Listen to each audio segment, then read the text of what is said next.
Bonjour à tous, nous nous retrouvons pour continuer cette lecture suivie de l'évangile de Marc, pour pouvoir en goûter la valeur spirituelle dans chacune de nos vies. Et nous sommes maintenant arrivés au chapitre 11 de l'évangile, et nous regardons ces trois chapitres qui sont comme la charnière entre la vie publique de Jésus et puis ce mystère de passion-résurrection, dans lequel nous entrerons à la suite de ces chapitres. Ils sont véritablement un point de passage et le récit évangélique, les paroles de Jésus, nous invitent à bien voir comment c'est un passage pour les disciples. Jésus les prépare à leur vie après son départ. Alors qu'il n'a pas encore vécu sa passion et sa résurrection, il est déjà en train d'orienter leur regard vers ce que sera leur vie une fois que le Christ, ressuscité des morts, sera retourné auprès du Père. Aussi, le récit nous fait suivre Jésus pas à pas, qui est d'abord reconnu comme roi et seigneur à son entrée à Jérusalem, et immédiatement après, alors qu'il est reconnu roi et seigneur, il le vit d'une manière particulière, puisqu'il ne prend pas le pouvoir. Il est reconnu comme béni soit celui qui vient au nom du Seigneur, et il montrera sa puissance régulièrement dans ces chapitres, avec sa puissance vis-à-vis du figuier, qui montre qu'il est le maître de la nature, et lorsqu'il maudit le figuier, il manifeste qu'il est bien le Créateur, mais il est aussi le maître de la vie dans le temple, d'où il chasse les vendeurs avec force, manifestant par là qu'il est le maître de la loi et le maître de la relation avec Dieu. Pourtant, ces manifestations de puissance, ces véritables actes de jugement, jugement sur le figuier, jugement sur les vendeurs du temple, jugement sur les Juifs avec qui il discute,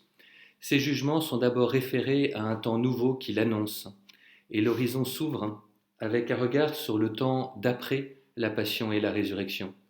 L'enjeu pour Jésus n'est pas de faire la révolution pour cette terre, mais bien d'ouvrir un temps nouveau. Et c'est bien l'ensemble du chapitre 13 qui vient nous rappeler que ce que le Christ annonce est ordonné à ce qui se passera après sa passion et sa résurrection. On est bien là dans ces jalons qui sont posés pour que les disciples puissent vivre comme disciples après la résurrection. Alors aujourd'hui, laissons résonner le chapitre 13 en particulier, et plus particulièrement les versets 23 à 37. Ces versets 23 à 37, ils utilisent, dans la suite du chapitre 13, un vocabulaire d'Apocalypse, dont la Bible est coutumière. C'est bien un regard sur l'avenir, marqué par le bouleversement de toutes choses, et avec la certitude d'un plein achèvement joyeux en Dieu. Ce vocabulaire apocalyptique qui, au fur et à mesure de la Bible, tourne sans cesse le regard du lecteur vers ce plein achèvement de toutes choses en Dieu, et qui demande de ce fait-là de pouvoir traverser avec une vraie paix intérieure, puisqu'on est tourné vers l'achèvement en Dieu, traverser les épreuves qui seront les signes avant-coureurs de ce plein achèvement. Avec ce vocabulaire apocalyptique, l'Évangile nous fait entrer dans une double vigilance. Nous voici à la fois en train d'attendre la fin, et cette attente demandera aux disciples, et de ce fait-là à chacun d'entre nous qui sommes les successeurs des disciples, cette vigilance nous demandera d'attendre comme des veilleurs dans la tempête. Et la mesure de cette vigilance, ce sera bien la fidélité au Christ dans le temps d'épreuve annoncé, mais vécue non pas comme un héroïsme, mais bien comme un acte d'espérance, avec cette conviction de foi que la victoire du ressuscité finira par illuminer la terre. À cette vigilance pour attendre un avenir s'ajoute une vigilance au présent, une vigilance pour vivre selon un certain mode cette attente, à vivre dès à présent selon un certain mode à la mesure même de ce qui nous est annoncé. Et à quelques pages de sa passion et de sa résurrection, Jésus annonce que cet avènement définitif, cet achèvement, il sera déjà pleinement accompli dans sa passion-résurrection, en nous affirmant que ces paroles ne passeront pas. C'est bien là l'enjeu pour nous d'un présent à vivre. Oui, il y a une attente, et pour autant, il y a bien quelque chose de déjà là dans l'accomplissement plein et entier que le Christ annonce. Et c'est pour cela que l'espérance n'est pas simplement une attente de l'avenir, mais bien un engagement au présent. Alors, en ayant suivi le Christ pas à pas dans sa glorieuse entrée à Jérusalem, en relisant le chapitre 11,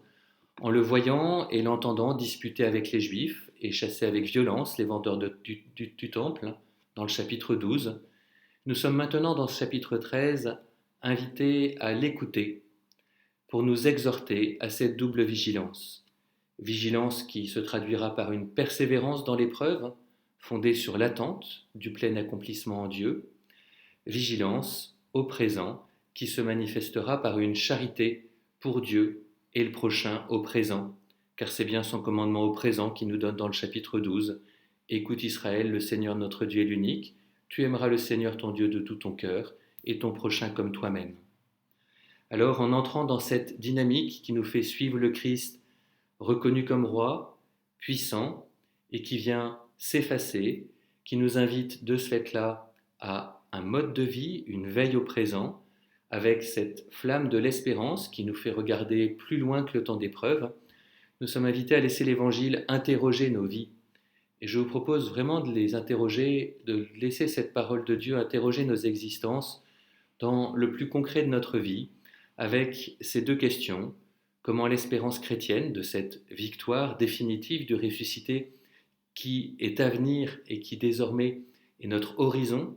comment est-ce que cette espérance chrétienne est une lumière pour traverser les épreuves de notre vie quotidienne? Et puis cette deuxième question qui vient non seulement regarder donc vers l'avenir, mais qui vient regarder sur le présent, comment cette espérance chrétienne, que la victoire du ressuscité, qui sera dans les chapitres à venir, qui sera réalisée dans les chapitres à venir, comment cette espérance chrétienne est une force pour vivre dès aujourd'hui ce commandement de l'amour de Dieu et du prochain.